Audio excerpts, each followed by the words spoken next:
donner l'ordre à ce qu'ils sortent, pour qu'ils sortent du pays. Donc, on ne peut pas.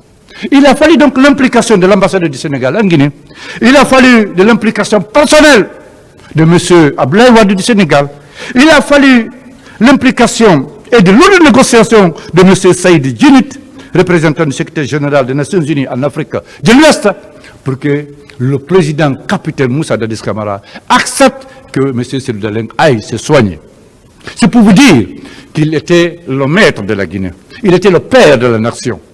Tout provenait de lui, tout revenait à lui, et il était le seul maître, Monsieur le Président. Et s'il avait voulu, il n'y aurait pas eu les événements du 28 septembre. Il a eu les événements, il a eu le carnage, parce qu'il l'a voulu, parce qu'il a programmé, parce qu'il a planifié, parce qu'il a fait exécuter, parce qu'il ne voulait pas quitter au pouvoir, parce qu'il ne voulait pas respecter ses promesses. Et d'ailleurs, Monsieur le Président, ce que vous devez retenir quand vous serez dans cette salle de libération, c'est que, puisqu'il savait pertinemment que si le général Sekouba Konaté est à Conakry, en tant que ministre de la Défense, il n'allait pas accepter qu'il y ait ce carnage, il allait donner l'ordre à l'armée guinéenne de s'interposer, de procéder à l'arrestation de ces reclus de Kaléa. Qu'est-ce qu'il a fait? Il lui a donné son avion personnel. Il a envoyé en mission. Et pour le rassurer, il a fait accompagner par son homme de confiance. Par son homme de confiance, ils sont allés en forêt. Ils sont allés. Le général n'était pas là. La preuve que quand le général est revenu, le lendemain des événements, il a compris tout cela. Il a eu une sorte de discussion entre eux, entre le capitaine Moussa Dadis Camara et le général. Et où? Chez le général à Kipi, à Taouya. Il y a eu une sorte de discussion entre eux. On n'a pas parlé de ça ici pendant le débat, Monsieur le Président. Mais il y a eu une sorte de discussion. Parce que le général n'était pas du tout content de voir ses frères, ses sœurs guinéens détruits, enterrés vivants, déchiquetés, à lambeaux, dans les différents sacs, jetés en haute mer, remis au féticheur. Il n'était pas d'accord. Mais le problème, c'est que le capitaine était envisagé un autre plan. Il a envisagé un autre plan. De rester seul maître et de ne rester qu'avec ses hommes de confiance, ses proches. C'est pourquoi, quand il y a eu les événements du 3 décembre, on s'est rendu compte même qu'il avait signé un décret pour muter le général Sekouba Konaté comme gouverneur à Kankan. Le décret a été signé. C'est pour vous dire, Monsieur le Président, Monsieur du tribunal, que si les recrues de Kaléa, qui ont été sélectionnés par colonel Blaise Goum, si eux, ils remplaçaient la garde présidentielle, ils étaient autour du capitaine président. S'ils parvenaient à rester aussi longtemps que possible, comme l'a souhaité un de ses avocats de la défense, pendant 10 ans, 15 ans, 26 ans, on ne serait pas où les Guinéens ne seront tous pas là. Peut-être il ne gouvernera que les arbres ou les animaux, mais on aurait tué tout le monde. Tout le monde.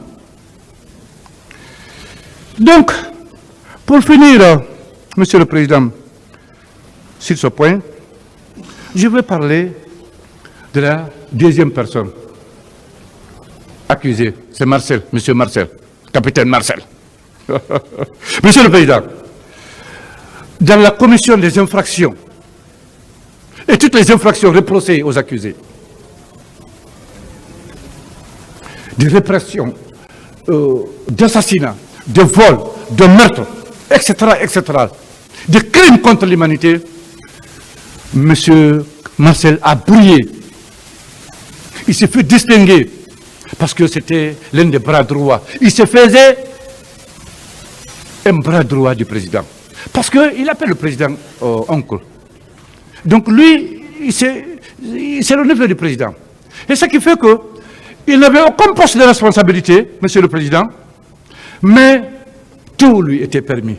Il faisait ce qu'il voulait. Et il rendait compte à qui il veut, seulement au président. Il ne rendait même pas compte. Il faisait ce qu'il voulait dans la cité.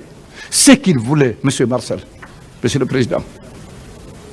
M. Marcel, ici à la barre, a reconnu avoir giflé, maltraité un général qui était en fonction pendant le régime du CNDD, général Teto.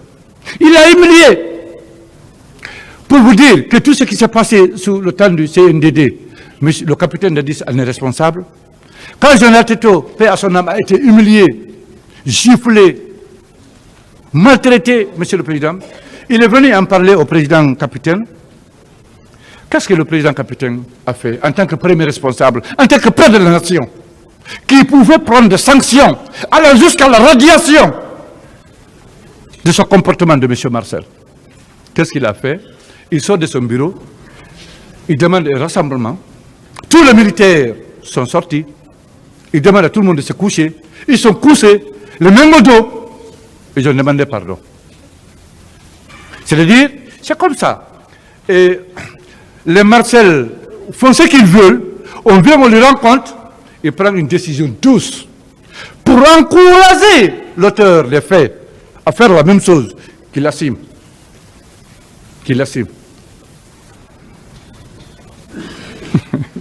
mais la Guinée a toujours connu ça, Monsieur le Président.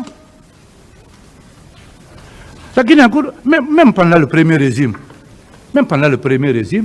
quelqu'un qui était simple enseignant à l'abbé, mais qui avait des relations solides avec le président Sékou Touré.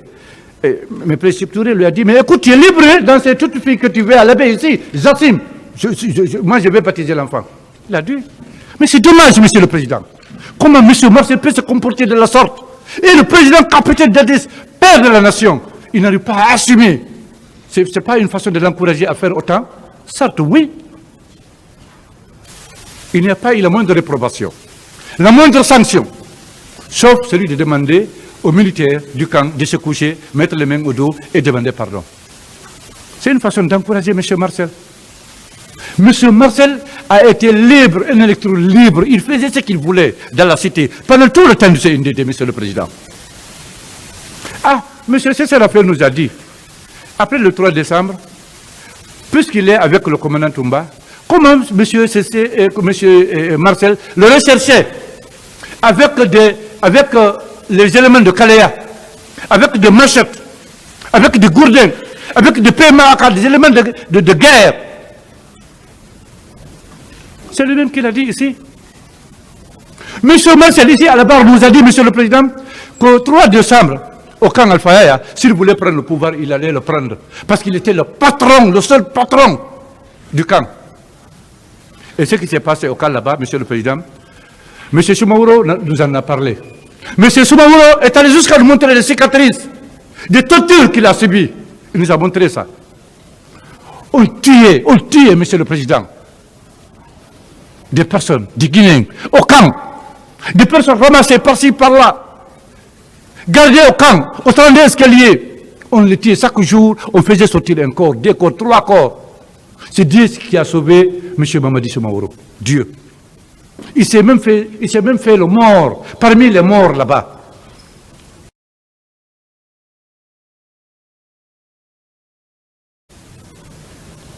Ah, c'est dommage. Où sont les anneaux destins? Où sont les anneaux destins? Ils sont allés le chercher à Fria là-bas, le ramener au camp, le faire tuer au camp là-bas, au 32 escaliers.